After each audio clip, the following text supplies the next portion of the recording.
So what are hardy annuals?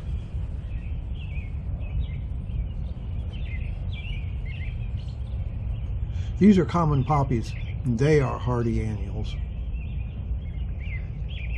A hardy annual is a plant that completes its entire life cycle in a single growing season. It germinates from seed, grows, flowers, produces seed, and then dies.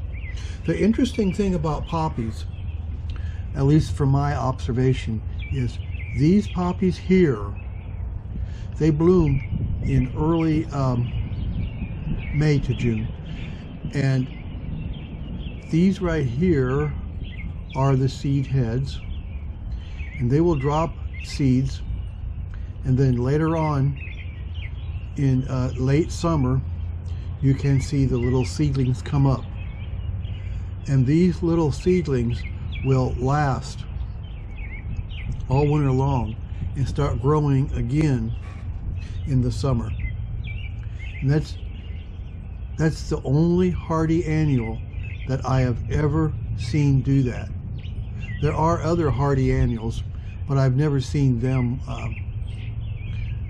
have little seedlings that last all winter long, like poppies, like the common poppy.